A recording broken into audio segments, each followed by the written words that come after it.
Entonces vamos a usar en orden de activa fácil utilización y luego vamos a utilizar un modelo diario que es mucho más avanzado, que es el modelo ABCD. Entonces vamos a ver los dos, digamos, extremos. Las páginas que están aquí, que las voy a copiar de todas maneras en el chat. Entonces vamos a entrar primero a esta paginita, donde, a ver, ya, entonces lo voy a copiar esto en el chat.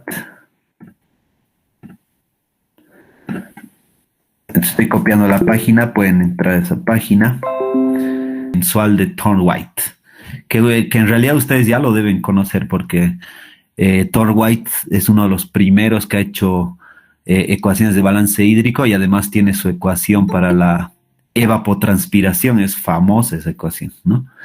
Bueno, entonces estando en esta página, lo que ha ocurrido es que el USGS, el servicio de geológico, les va a bajar un archivo que no pesa nada, ¿no?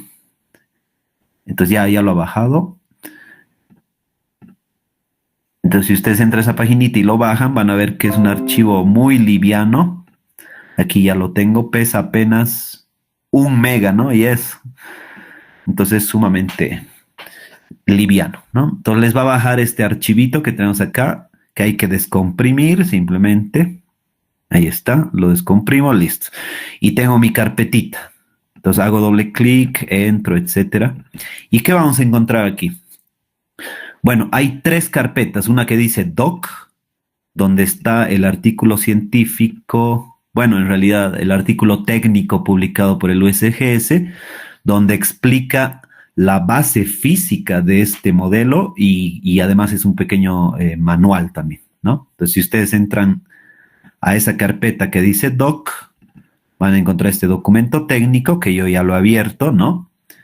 Y aquí está. Entonces, acá les voy a explicar, bueno, a partir de la página 7, ya entre el artículo, ¿no? Entonces, tiene un resumen, una introducción de la importancia de los modelos y a partir de este punto ya explica la estructura del modelo, que la podemos ver rápidamente, ¿no? Basa en este esquema mostrado en la figura 1, ¿no? Entonces, como ven, ¿cuáles son los procesos que va a considerar? Entonces, fíjense, está esquemáticamente acá. A partir de la temperatura, o sea, ya me está diciendo que el dato de entrada es la temperatura media mensual. A partir de eso, ¿qué se hace? Se genera la evapotranspiración potencial. Y dependiendo de cómo se van comportando los distintos componentes, también va a calcular la evapotranspiración real, ¿no? Que como ustedes saben, hay las dos. Hay la potencial y la real. ¿Qué diferencia a una de otra? Que la potencial es la máxima evapotranspiración que se calcula a partir de los datos climáticos y la evapotranspiración real es la que realmente se produce por transpiración de las plantas y evaporación desde el suelo, dependiendo del almacenamiento de agua en el suelo y de las características de las plantitas, ¿no? Y siempre la evapotranspiración real es menor a la potencial. Entonces calcula las dos a partir de la temperatura. ¿Qué más? Además tenemos precipitación mensual, en este caso, que el modelo de Thorne White la va a disgregar en dos, en una precipitación sólida, es decir, nieve, y una precipitación líquida o lluvia, ¿no? ¿Cómo se diferencia entre ambas? A partir de una temperatura crítica. Entonces, se puede calibrar esa temperatura, digamos que fuera 1 grado centígrado, entonces si la temperatura es mayor a 1 grado centígrado, se va a producir lluvia. Si es menor a 1 grado centígrado, se producirá nieve, ¿no? Y a partir de la temperatura, se genera también el cálculo del derretimiento. Entonces se va a generar, por la precipitación sólida, se va a generar una capa de nieve que por efecto de la temperatura va a ir derritiéndose. Entonces hay acá un juego entre acumulación y derretimiento de nieve y va a ir evolucionando esta capa, ¿no? ¿Y qué ocurre después? Al derretimiento de la nieve se le suma la precipitación líquida y vamos a tener el primer componente, que es el escurrimiento directo, ¿no? Y que es el que escurre directamente sobre la superficie, ¿no? Y además vamos a tener, por efecto de la infiltración, otra cantidad de agua que se va a infiltrar, va a generar humedad en el suelo, y este suelo va a ir liberando lentamente otra cantidad de agua que ya es el escurrimiento subsuperficial, ¿no? Que acá le llama, bueno, escurrimiento en exceso, surplus runoff, ¿no? Y bueno, el modelo también va a ir contabilizando cómo cambia el contenido de humedad del suelo, ¿no? Entonces, básicamente eso es lo que hace esquemáticamente, digamos, el modelo de Thornwright, ¿no? Y si ustedes ven con más detalle este artículo, les va explicando ya las ecuaciones, ¿no? Entonces, para la acumulación de la nieve, aquí dice, la calcula como una fracción de estas temperaturas, o se va explicando todas. Por D minúscula, que es el número de días en el mes, por un D mayúscula, que es el número de horas sol, y WT, que es la presión de vapor saturada, ¿no? La densidad de vapor saturada, que se calcula con esta ecuación que vemos acá, que depende de la temperatura únicamente. Entonces, ¿eso qué quiere decir? Que el programa automáticamente, a partir de la temperatura, calcula W y ya tiene codificada la forma de calcular estas demás variables, y con eso calcula la evapotranspiración potencial. Y luego nos explica cómo calcular la evapotranspiración real, AET, y aquí está, ¿no? Dice entonces, cuando en un determinado mes la precipitación total, eso quiere decir la suma de la precipitación líquida más el derretimiento de nieve, si es que se tuviera, esa es la total, ¿no? Entonces, si en un determinado mes la precipitación total es menor a la evapotranspiración potencial, calculada mediante Hammond, entonces la evapotranspiración real es igual a la precipitación total menos la humedad del suelo que puede ser extraída del agua almacenada en el suelo, ¿no? Y eso, ¿cómo se calcula ese almacenamiento que puede ser extraído? A través de un decaimiento lineal del máximo almacenamiento del suelo, ¿no? Y bueno, eso esquemáticamente se calcula con esta ecuación, la número 9, ¿no? Segunda carpetita que dice lib, donde están las librerías que requiere el modelo, y finalmente hay una carpetita que dice src, que significa source, donde está el código fuente escrito en lenguaje de programación Java, ¿no? Entonces, en este caso, como todo está escrito en Java, para poder correr el modelo de Thornwright necesitan tener instalado Java en su computadora, ¿no? Normalmente lo que yo recomiendo es que instalen esto, ¿no? El Java Runtime Environment. Entonces pueden descargar, aquí está, descargar Java para Windows, si es que no lo tienen. Normalmente todos lo tienen, ¿no? Entonces los voy a copiar este link en el chat. Y listo, ¿no? Entonces luego tiene 3 archivitos más. Un archivito que dice README, donde, bueno, simplemente están las actualizaciones que se va realizando. Bueno, la última actualización así el 2010, ya no. Y listo, y les va a abrir una interfaz gráfica en Java, ¿no? Que corre en Java. Entonces, este es el modelo o el software para que implementa las ecuaciones que hemos visto anteriormente para el modelo de Thornwright, ¿ya?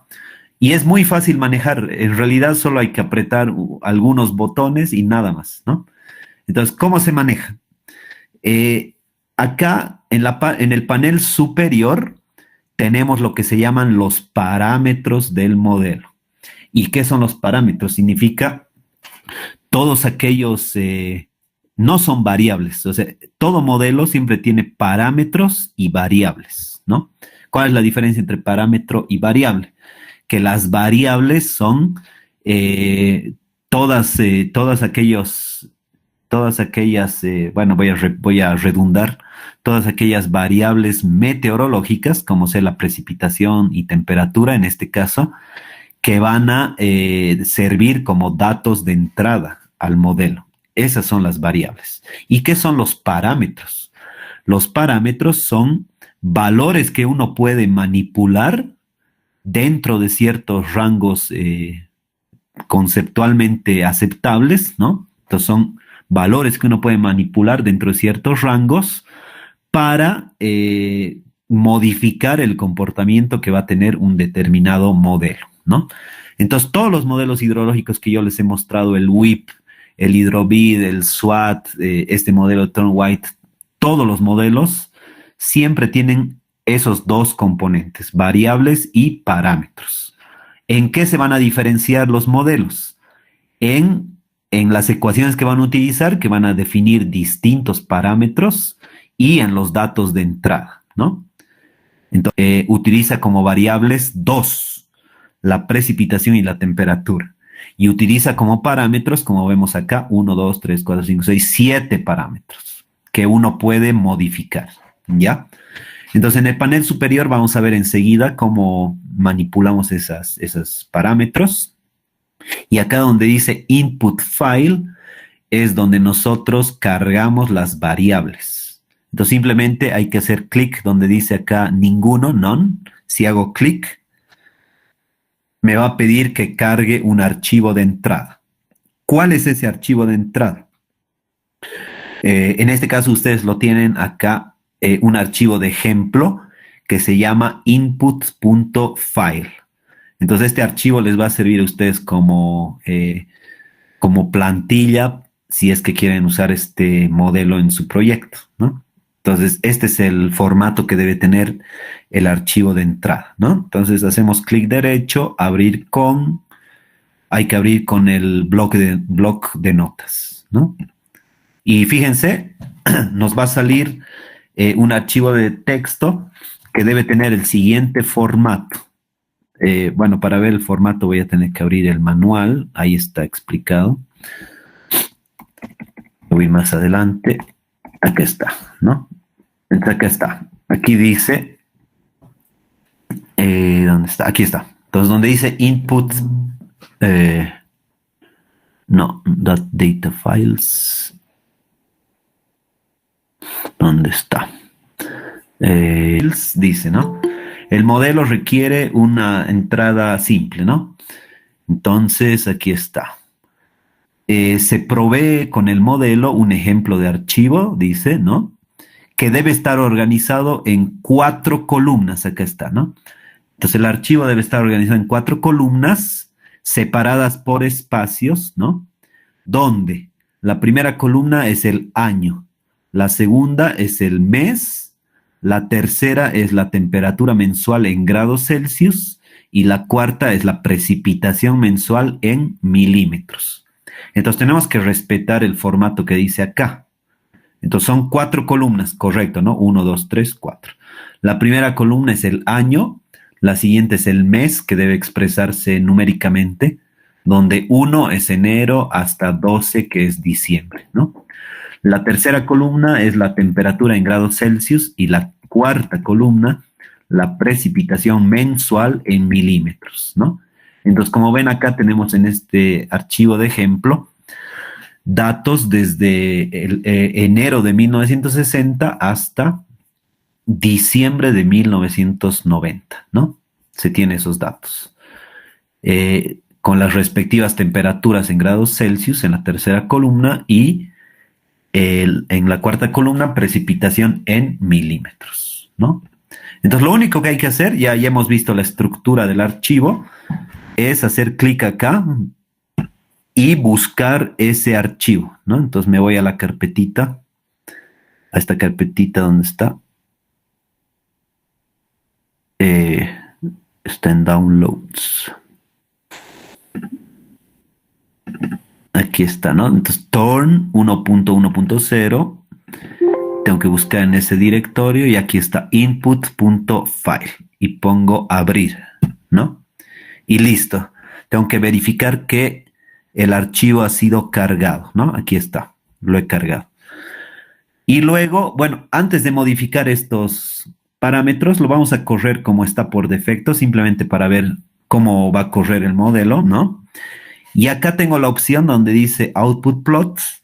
Tengo la opción de seleccionar qué gráficos quiero que genere el modelo. Entonces puedo generar los que yo quiera, ¿no? Entonces digamos que quiero ver la evapotranspiración real, el déficit hídrico, el escurrimiento, quiero ver cómo cambia la humedad del suelo. A ver, también quiero ver el escurrimiento directo, la precipitación, digamos eso, la evapotranspiración potencial y la temperatura, ¿ya? Entonces marco los que quiero. Y luego, una vez que he hecho eso, pongo acá correr el modelo. Entonces aprieto y fíjense, es inmediato. Entonces, ¿qué me va a generar el modelo? Me va a generar una tablita y me va a generar una serie de gráficos, ¿no? Entonces, en la tablita está todo, ¿no? Me sale una columna de fecha desde enero del 60 hasta diciembre del 90 y con y con todos los valores calculados. Entonces, aquí está evapotranspiración potencial, precipitación, precipitación menos evapotranspiración. Esto es humedad del suelo, ¿no? Evapotranspiración potencial, déficit hídrico, si es que hay almacenamiento de nieve, el exceso, el surplus, que si se acuerdan está gobernado por el R factor, y el escurrimiento total, que es la suma del exceso más el escurrimiento directo, ¿no?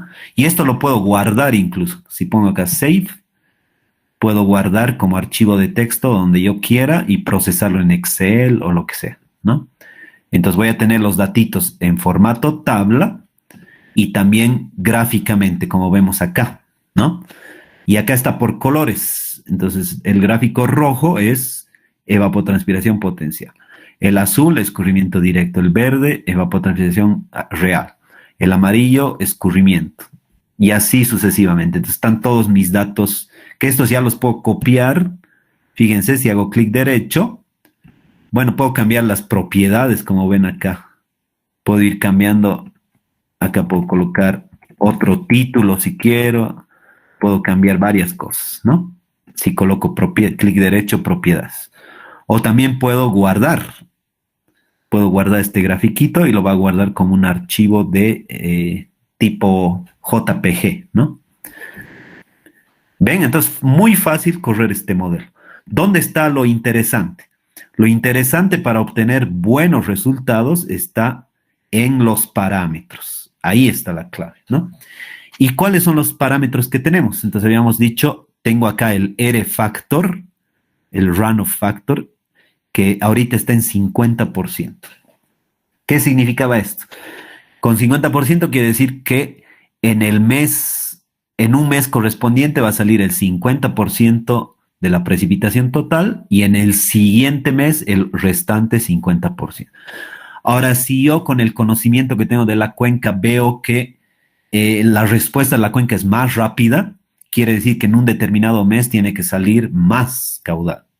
Entonces yo puedo ir modificando los porcentajes, ¿ven? Si yo muevo este marcador, digamos, puedo cambiar a 75%. Y eso quiere decir que la respuesta de la cuenca es más rápida. 75% de la precipitación total sale en ese mes y el 25% va a salir como caudal subterráneo el siguiente mes, ¿no?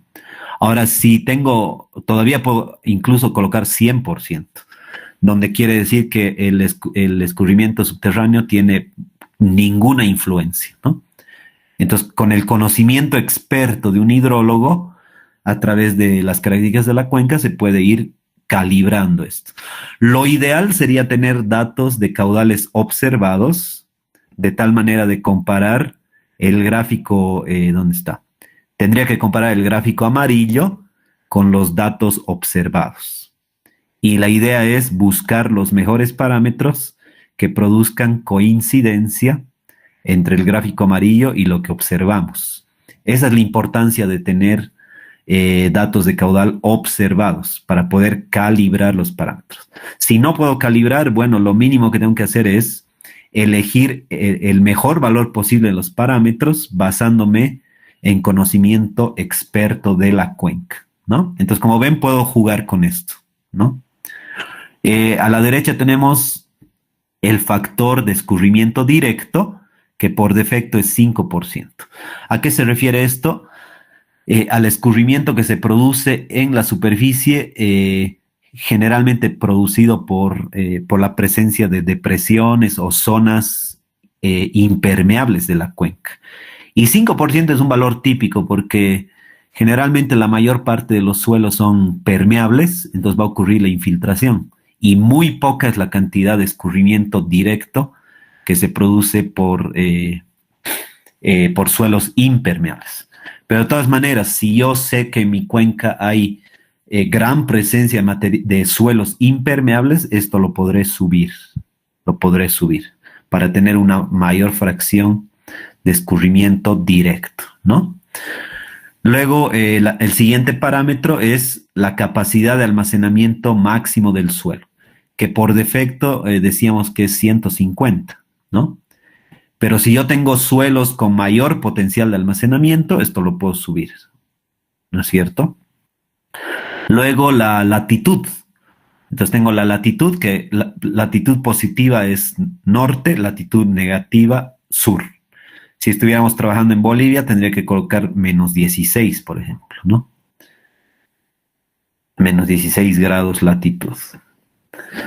Luego tenemos el siguiente parámetro, dice, eso es lo que nos diferencia, eso es lo que nos delimita a partir de qué temperatura se produce lluvia y a partir de qué temperatura se produce nieve, ¿no? Entonces se puede calibrar.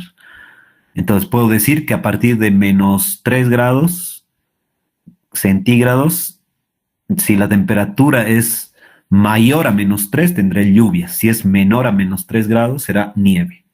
Entonces este es otro parámetro con el que se puede jugar, ¿no? Para que tengan una referencia, en Bolivia hay estudios sobre esto. Sabemos que ese límite es 1.5, ¿no? Esto es algo que ha sido medido en la zona de los glaciares, ¿no? Entonces también se puede calibrar. Y por último está este último factor, que es el factor de derretimiento, ¿no? Entonces, el valor por defecto es 50%, pero podemos jugar. Cuanto más grande es el factor de derretimiento, más rápido desaparece esa capa de nieve, ¿no?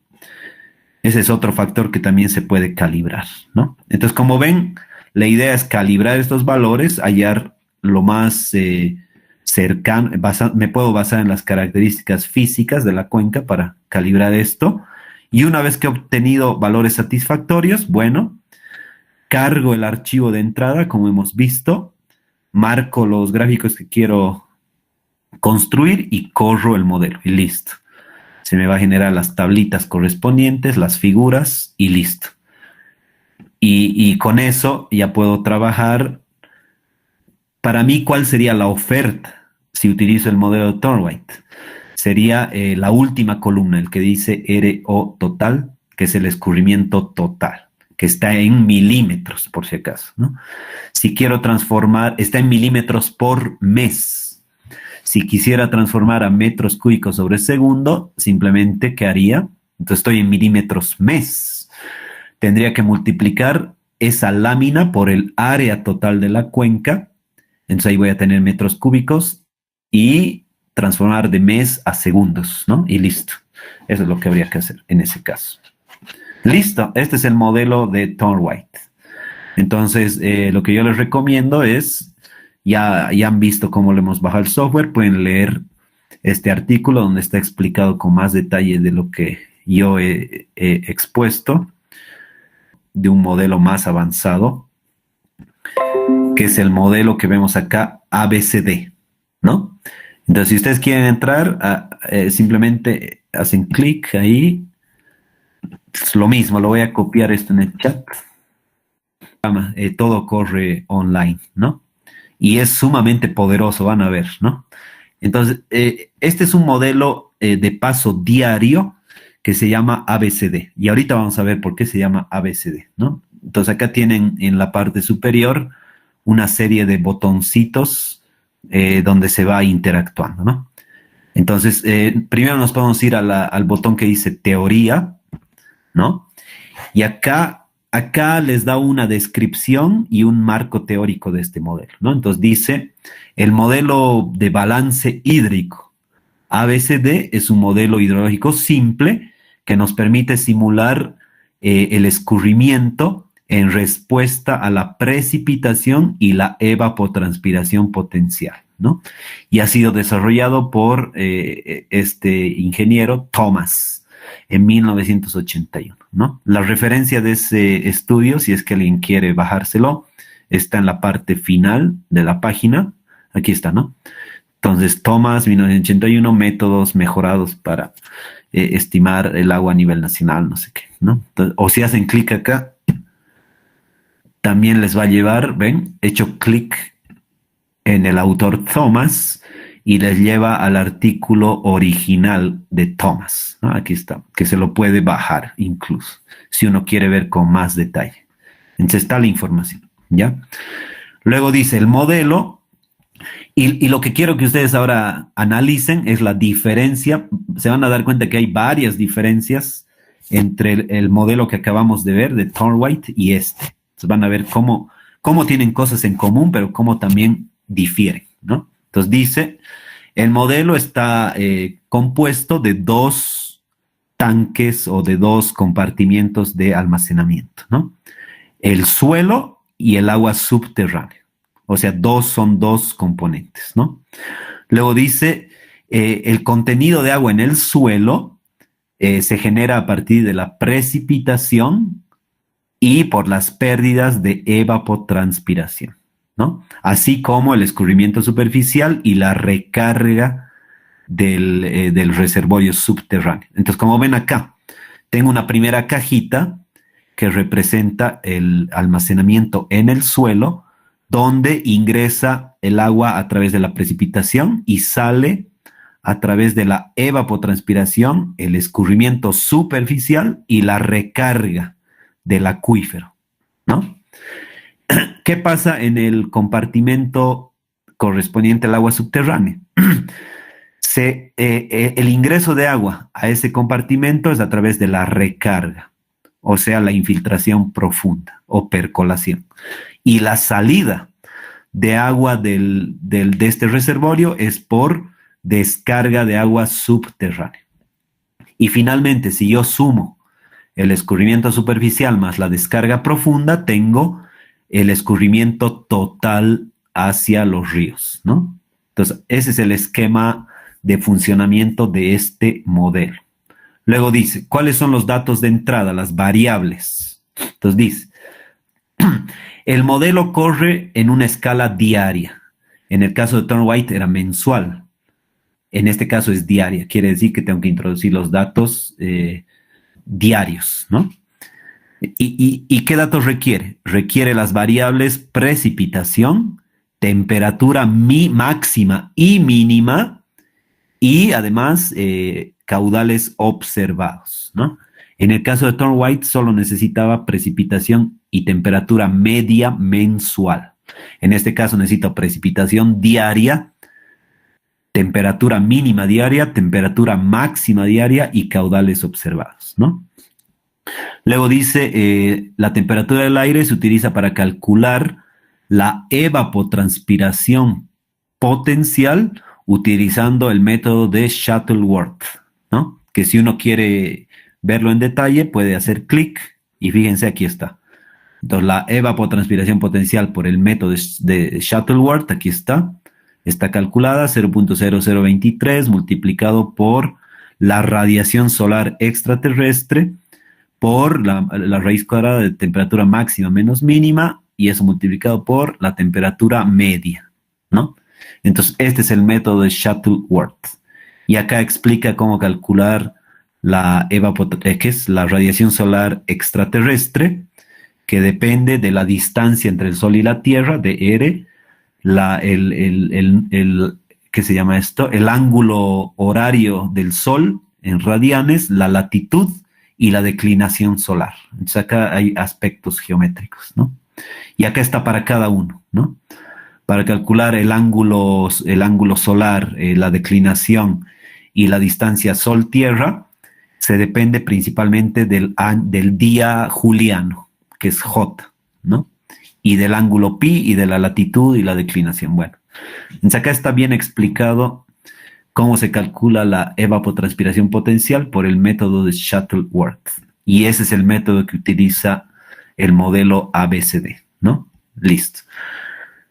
Entonces, en resumen, tenemos este esquema de cálculo, requerimos precipitación, temperatura máxima y mínima y caudales a nivel diario, y la evapotranspiración se calcula con este método. Esas son las variables. ¿Cuáles son los parámetros? Hay 4 parámetros que controlan el comportamiento del modelo, y justamente son los parámetros ABCD. Por eso se llama el modelo ABCD, ¿no?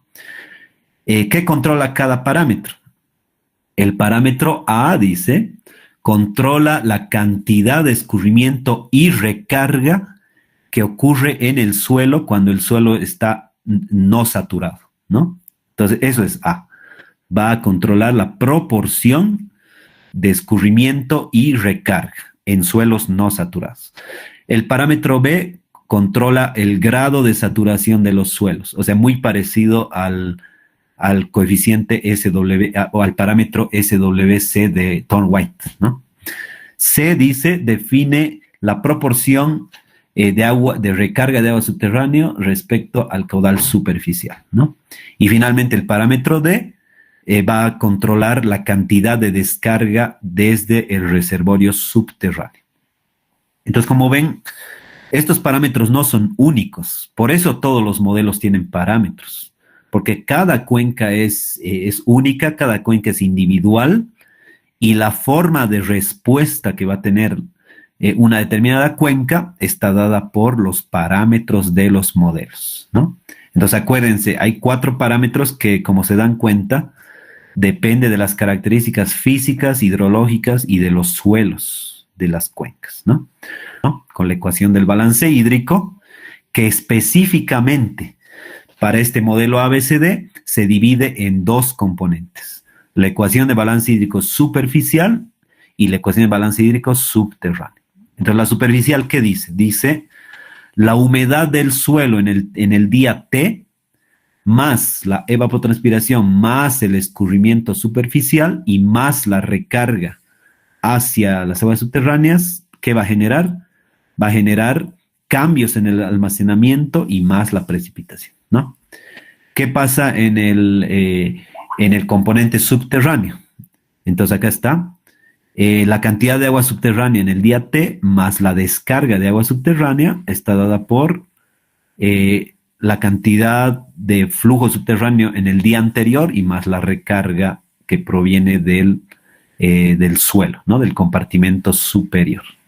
Entonces, simplemente estas ecuaciones expresan lo mismo que este gráfico, ¿no? No hay problema. Y acá lo bonito es esto. Esto es lo más bonito de este modelo, que es interactivo, ¿no? Entonces, acá yo puedo ver cuál es la influencia que tiene cada uno de los parámetros en la respuesta de la cuenca. Entonces, fíjense, si yo juego con A, fíjense, si yo cambio el parámetro A, puedo ver qué influencia va a tener en el modelo. Entonces, cuanto más voy bajando el parámetro A, fíjense cómo cambia el comportamiento del modelo, ¿no? Entendiendo que en el eje X, ¿qué tenemos? Tenemos, lo que nos está mostrando es la humedad del suelo más la precipitación, ¿no? Entonces, fíjense cómo cambia. Lo mismo, si juego con B, fíjense la influencia de B. A mayor B tengo mayor cantidad de almacenamiento en el suelo. Si disminuyo eso, fíjense cómo disminuye el almacenamiento en el suelo y cómo se incrementa el escurrimiento superficial, ¿no? Es interesante esto. Luego el coeficiente C, fíjense, tiene más influencia en el aspecto superficial, como vemos ahí. Y acá puedo jugar también con la evapotranspiración, ¿no? ¿Qué pasa en las aguas subterráneas? Entonces acá está. Este es para el segundo compartimento. A mayor valor de D, fíjense, mayor descarga de agua subterránea y menor almacenamiento de agua subterránea, ¿no? Entonces, cuando voy subiendo este D, veo que el color verde oscuro, que corresponde a la descarga de agua subterránea, es mayor. Y tengo menor almacenamiento de agua subterránea, que es el verde clarito, ¿no? Entonces, esto me permite entender conceptualmente y gráficamente cuál es la influencia de cada parámetro del modelo sobre la respuesta de la cuenca. ¿Ven? Entonces puedo entender claramente cuál va a ser la influencia. Bueno, y además, acá dice mostrar ecuaciones. Entonces, si uno quiere conocer con lujo de detalles cómo está funcionando el modelo, acá están las ecuaciones. Estas son las ecuaciones para el compartimento de suelo, y aquí abajo están las ecuaciones para el componente de aguas subterráneas, ¿no? Estos esquemas, ustedes ya pueden tener una idea de cómo funciona claramente este modelo, ¿no? Y acá lo mismo, están las ecuaciones para almacenamiento, recarga y descarga de aguas subterráneas. Y más este esquema ya nos permite entender cómo funciona el modelo, ¿ya? Entonces, una investigación más profunda, bueno, se las dejo a ustedes, tienen todas las herramientas. Está el esquema, estos botoncitos para jugar, está el artículo de Thomas, todo. O sea, todo se puede buscar aquí. El modelo. Nos vamos a la siguiente pestañita que dice Setup, configuración, ¿no? Y acá lo que les va a aparecer es lo que me aparece a mí, ¿no? Les va a aparecer a la izquierda algunos campos que hay que llenar y a la derecha las instrucciones, ¿no? Entonces, instrucciones dice colocar el nombre de la cuenca, colocar la latitud en grados decimales, pero que sean positivos. Luego, en este cuadradito hay que colocar el archivo de entrada, ¿no? Y finalmente, guardar, apretar Save, ¿no? ¿Cuál es el formato de los datos de entrada? Disculpen. Ay, disculpen. ¿Cuál es el formato de los datos de entrada? Entonces, se debe construir un archivo CSV con 5 columnas, como se ve en este ejemplo. O sea, se lo puede construir en Excel, ¿no? Una primera columna donde tenemos la fecha con este formato, ¿no? Año, mes, día. Entonces, año con 4 dígitos, guión, mes con 2 dígitos, guión, día con 2 dígitos, ¿no? Entonces, como ven acá, tenemos 1 de enero del 2000, 2 de enero del 2000, 3 de enero, etcétera, etcétera. Para cada día, porque este es un modelo diario, ¿no? Entonces, colocan eso. Segunda columna, la precipitación en, bueno, acá es inevitable, hay que utilizar en pulgadas por día. No se puede usar milímetros, sí o sí tiene que ser pulgadas. De todas maneras tenemos la conversión, ¿no? De que una pulgada son 25.4 milímetros, ¿no? Entonces simplemente hay que convertir. Entonces la segunda columna, la precipitación en pulgadas. Tercera columna, la temperatura mínima en grados Celsius. Cuarta columna, la temperatura máxima en grados Celsius. Y finalmente la quinta columna, los datos de caudales observados en pulgadas por día, ¿no? Si no tuviéramos datos observados, igual hay que crear esta columna y colocar todo 0,00000, ¿no? Pero hay que colocar porque si no se produciría un error, ¿no? Entonces, de esa manera se arma el archivo Excel, ¿no? Y en esta paginita nos da un ejemplo. Entonces dice, acá hay un ejemplo de una, aquí está, ¿no? Aberjona.csv, que si yo hago clic, lo va a bajar el archivo CSV. Aquí está, ¿no? Y si lo abro en Excel, está con el formato que hemos visto, ¿no? La fecha, como pueden ver ahí, precipitación en pulgadas, temperatura mínima y máxima en grados Celsius y datos de caudales en pulgadas por día. Ahí está, ¿no? Ese es un archivo de ejemplo. Entonces, ¿qué se hace? Una vez que tengo armado mi archivo de ejemplo, lo que tengo que hacer es jalar, fíjense, hago clic y jalo ese archivo donde está este cuadrito y lo suelto. Y fíjense, ya lo ha cargado. Entonces me muestra un gráfico con los datos de temperatura, los datos de precipitación y los datos de caudales. ¿Qué me falta colocar? El nombre y la latitud de esta cuenca. Entonces le voy a colocar como nombre ejemplo, por decir, y la latitud, bueno, esto es por una cuenca que se llama Aberjona, que está en 42 grados de latitud norte, ¿no? Entonces simplemente hay que colocar esos datos. Y luego guardar, save. Me tiene que salir este mensaje, modelo guardado. Listo. Luego me sale en la siguiente ventanita, dice simulación. ¿Qué va a ocurrir acá? Fíjense, me muestra ya en negro, me muestra los caudales observados y en rojo los caudales simulados. ¿Y cuál es la idea? La idea ahora es jugar con los parámetros ABCD de tal manera de que el hidrograma rojo simulado coincida con el negro, ¿no? Y acá me va a mostrar lo que hemos visto en la teoría, ¿no? Cómo van cambiando los componentes según yo muevo. Y en el panel derecho me muestra un sumario, un resumen de los principales resultados, ¿no? Entonces, ¿qué me sale? Me sale el flujo total en pulgadas de agua que ingresa a la cuenca, el flujo total de agua que sale de la cuenca en pulgadas, el almacenamiento neto y el error.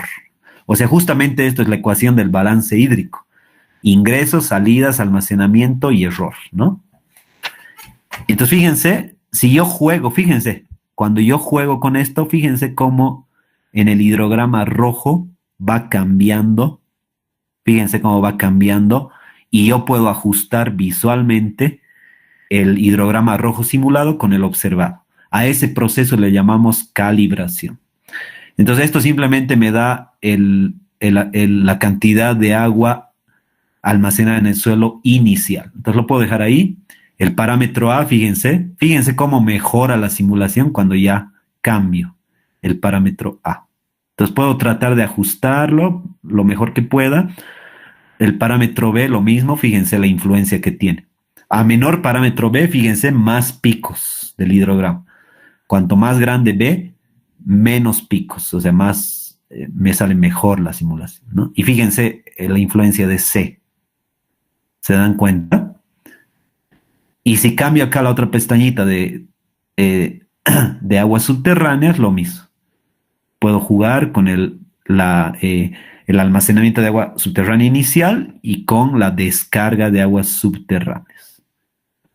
Entonces la idea es que obtenga la mejor simulación posible. Ya digamos lo dejo ahí.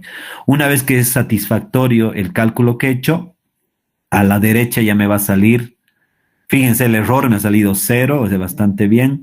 Almacenamiento total, 3.6 pulgadas. Ingreso total 140 y salida total 136. Obviamente si resto ingresos menos salidas me tiene que dar el almacenamiento neto, ¿no?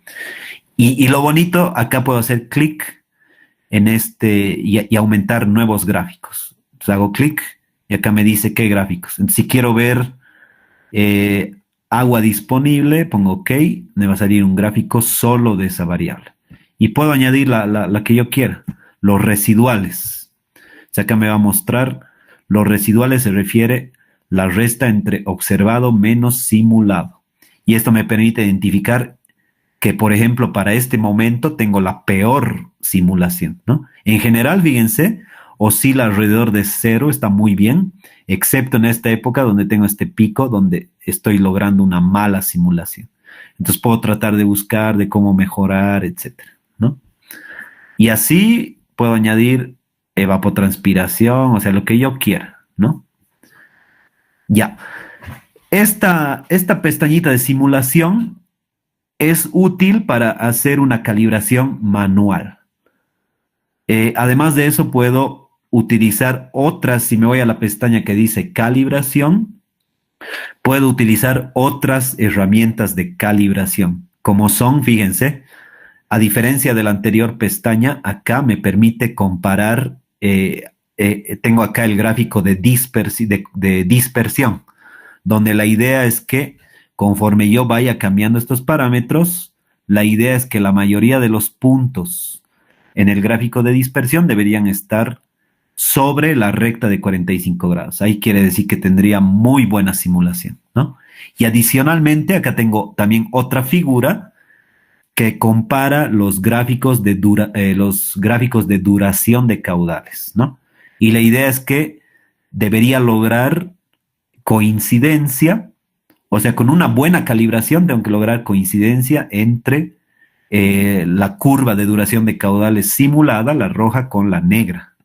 Entonces, fíjense, yo puedo ir jugando con los parámetros hasta lograr la mejor coincidencia entre las curvas de duración de caudales roja y negra. Entonces, puedo ir viendo eso, ¿no? Ahorita lo estoy haciendo a las carreras, pero puedo hacer con mucha más calma hasta encontrar la mejor simulación. Y fíjense, cuando logro una buena coincidencia entre la curva de duración de caudales, ¿qué ocurre? Obtengo un mucho mejor gráfico de dispersión y acá fíjense indirectamente excelente coincidencia entre el gráfico rojo y negro. Y además acá a la derecha me da las estadísticas de bondad de ajuste, que en estos casos me está dando el error cuadrático medio, el RMSE, que es el error cuadrático medio, y el NSE, que es el coeficiente de Nash-Sutcliffe.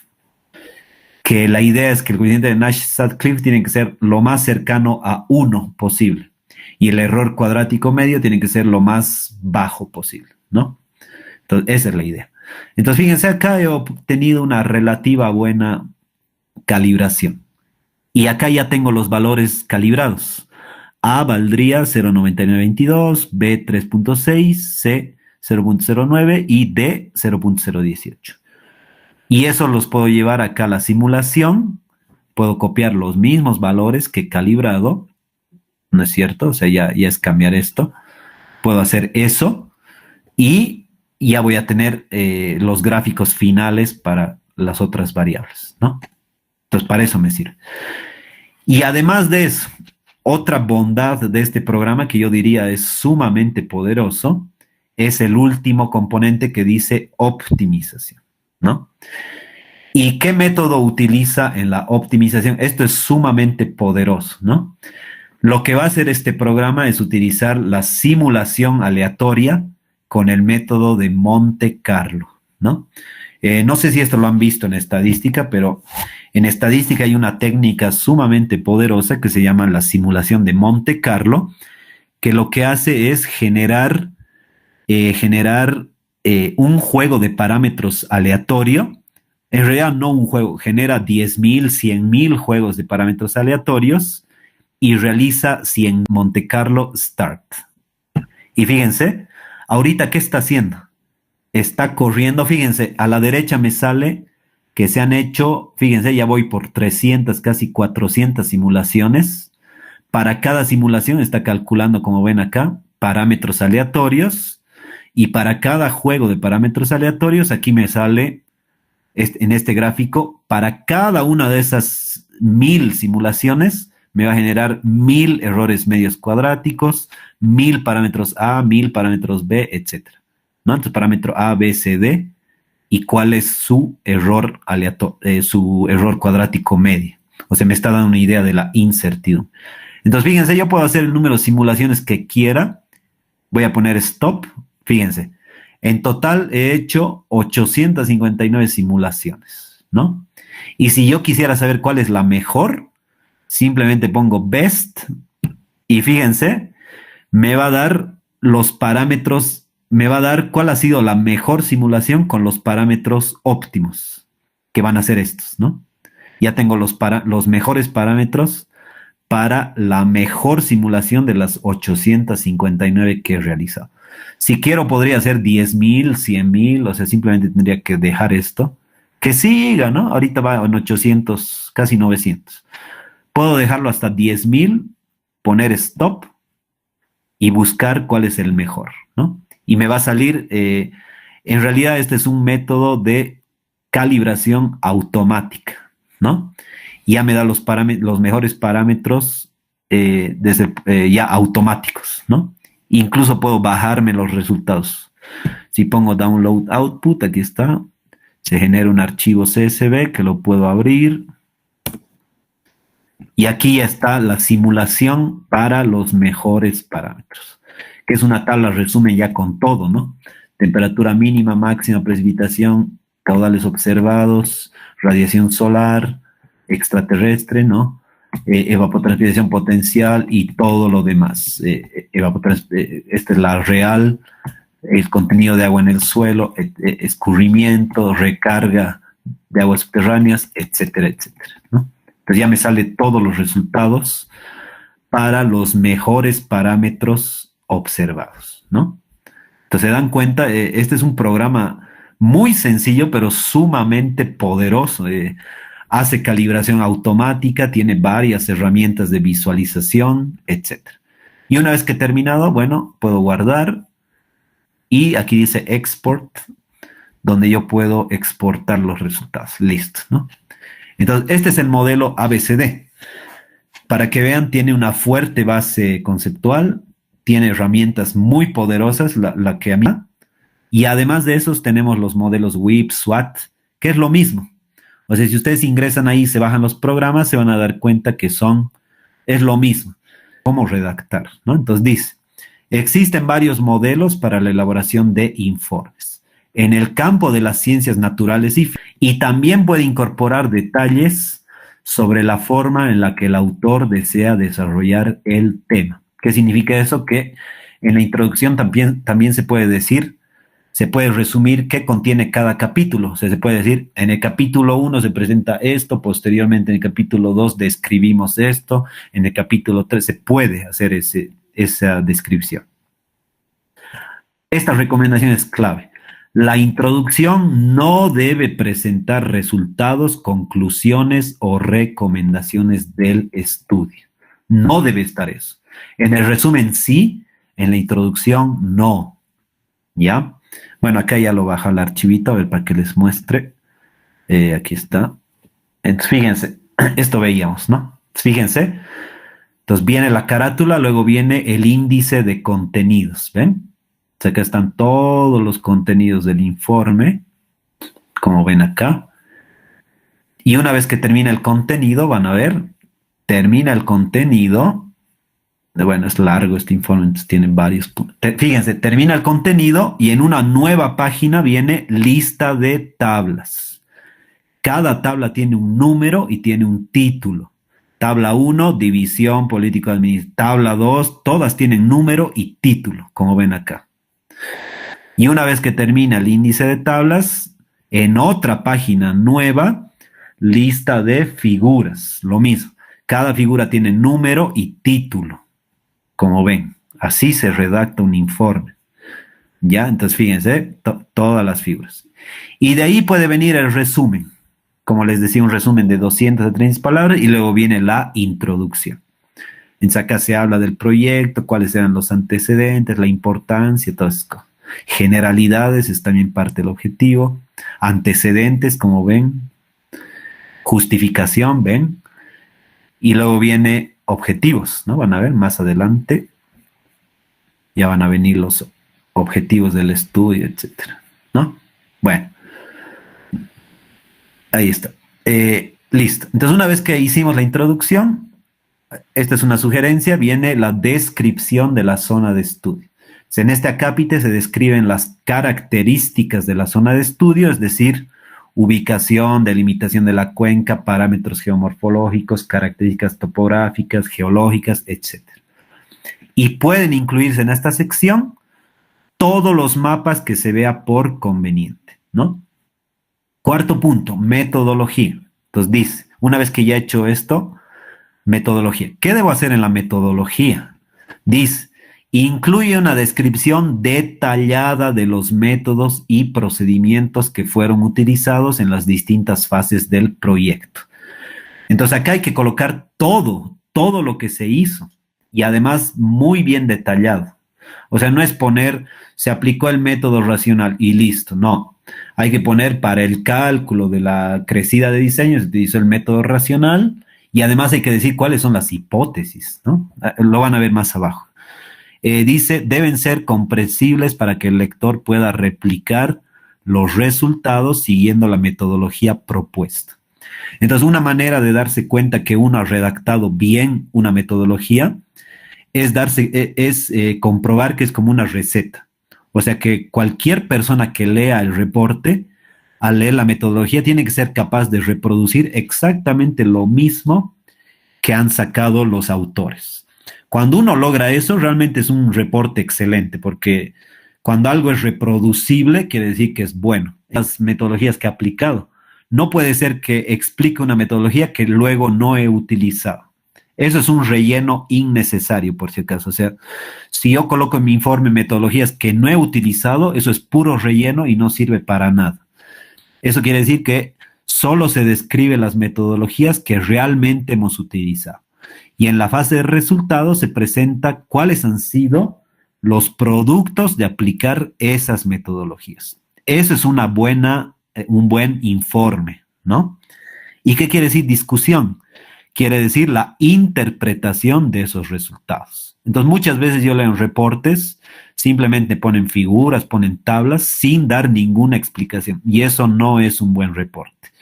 Un buen reporte, además de mostrar esos resultados, debe interpretar, debe decir, este resultado que fue obtenido significa esto. Ese es un buen reporte, por si acaso, ¿no? Entonces dice, en reportes técnicos, a la fase de resultados es mejor que lo mueva a anexos. Entonces ya saben. Luego viene conclusiones. En esta sección se interpretan los hallazgos confirmados en la discusión de resultados, se discuten sus implicaciones bajo el marco de los objetivos. Ahora fíjense esto, no debe introducirse en las conclusiones ningún material nuevo. ¿Qué quiere decir esto? Que las conclusiones solo deben hablar de lo que hemos presentado en el trabajo. Entonces no puede ser que esté hablando de la fórmula racional y mágicamente en las conclusiones empiece a hablar del hidrograma unitario, que no, nada que ver. Solo lo que he hablado en el trabajo, eso debe aparecer en conclusiones, ¿no?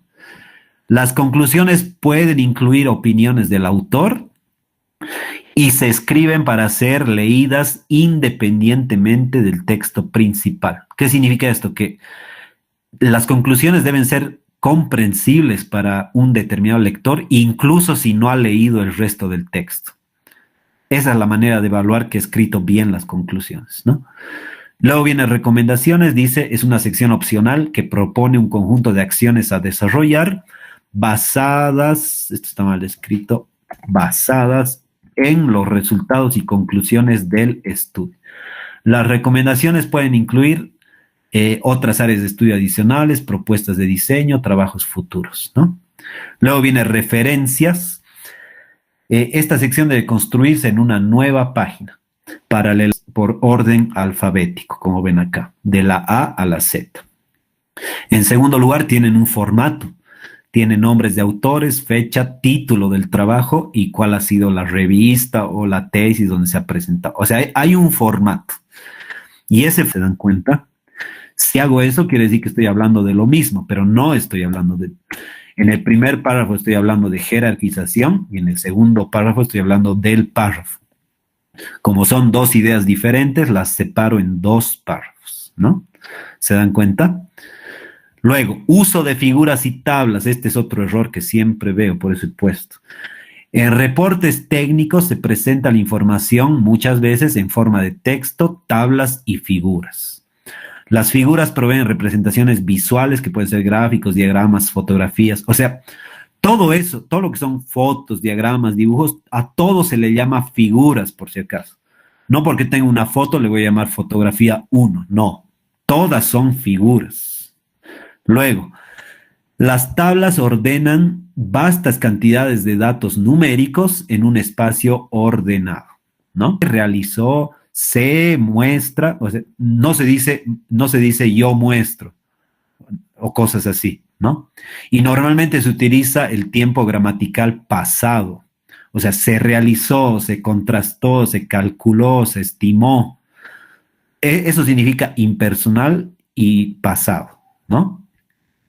¿No? Entonces, a ver, colocaré nomás, ¿no? Entonces debe tener carátula, índices y resumen. Separado, ¿no es cierto? Índices entre paréntesis de contenido, de tablas y de figuras. Y resumen. Una introducción con antecedentes, etcétera, zona de estudio, metodología. Ahora, este sumario solo lo he hecho hasta la fase que debemos llegar para el primer reporte. O sea, hasta aquí en realidad vamos a llegar, ¿no? Entonces ustedes deben elaborar siguiendo este esquema. Pueden aumentar otros puntos si consideran necesario. Y la metodología hay que describir solo hasta el volumen útil, ¿no? Porque esa va a ser la primera entrega. Lo mismo, los resultados solo hasta el volumen útil. Todavía no vamos a tener conclusiones, ¿no? Porque no hemos acabado el trabajo. Entonces, el primer reporte debe tener carátula, índice, resumen, tampoco, todavía no es necesario, ¿no? Porque solo se coloca cuando ya está el trabajo completo. Lo que sí ya debe tener es carátula, índices, toda la introducción, eso sí, zona de estudio igual todo, y metodología solo hasta cálculo del volumen útil. Lo mismo, resultados debe presentar de acuerdo a lo que les he explicado, solo hasta volumen útil. Conclusiones todavía no va a haber, anexos ya podrían empezar a armar si es que necesitan, y referencias ir armando la lista en base a las citas que hayan hecho previamente, ¿no? Entonces hasta ahí va a ser la presentación del primer reporte, ¿ya? El día lunes vamos a acabar, hemos visto, se dan en milímetros mes, ¿no? Eso hemos visto que nos daba como salida, ¿no? En milímetros mes. Ahora, normalmente nosotros queremos en metros cúbicos sobre segundo, o tal vez en metros cúbicos mes, ¿no? O sea, más que en unidades de lámina, queremos en unidades de volumen, ¿no? Entonces, ¿qué es lo que va a pasar? Va a pasar que, va a pasar lo siguiente, que si tenemos, a ver, tal vez con naranja lo voy a hacer. Entonces, si tenemos una cuenca, ¿no? Si tenemos una cuenca con sus determinados ríos ahí, ¿no? Entonces, en el modelo de Thorne-White logramos calcular este caudal que estoy poniendo en negro a la salida, ¿no? Este caudal Q que está en unidades de milímetros mes, ¿no? Milímetros mes. ¿Qué es lo que queremos? Normalmente vamos a querer esto, más bien, esto vamos a querer en metros cúbicos, puede ser por segundo o tal vez metros cúbicos también por mes. Son unidades típicas que utilizamos, ¿no? Entonces la pregunta es cómo llevo de milímetros a metros cúbicos, ¿no? Y la forma de transformar de unidades de lámina a unidades de volumen es multiplicando la lámina que se produce en un área, que en este caso es el área de la cuenca, ¿no? Entonces, para lograr eso, ¿qué hacemos? Multiplicamos el caudal que está en milímetros, lo multiplicamos por el área de la cuenca, que va a estar en kilómetros cuadrados, ¿no? Como vemos acá. Bueno, y llevando a las unidades correspondientes, si yo multiplico, si milímetros lo llevo a metros y kilómetros cuadrados lo llevo a metros cuadrados, me va a dar en metros cúbicos, ¿no es cierto? Entonces, eso es lo que hay que hacer. Ahora, ¿por qué no utilizo el coeficiente de escurrimiento? Porque la definición del coeficiente de escurrimiento es la proporción de la precipitación, mejor dicho, la cantidad de caudal que llega a la salida de la cuenca respecto a la precipitación total que ha caído en la cuenca, ¿no? Entonces, si yo conozco el caudal total en milímetros y la precipitación, o sea, el caudal total a la salida de la cuenca en milímetros y conozco la precipitación total que ha caído en milímetros, voy a obtener el coeficiente de escurrimiento, que normalmente, bueno, no normalmente, me va a salir menor a 1, ¿no es cierto? Porque debido a los procesos de infiltración, de evaporación y evapotranspiración, siempre voy a tener menos caudal que sale respecto a la precipitación que ha caído, ¿no? Entonces, son diferentes cosas. El coeficiente de escurrimiento es un método que incorpora eso. incorpora la cantidad de caudal menor que sale de la cuenca respecto a la precipitación que ha caído por los procesos de evapotranspiración, evaporación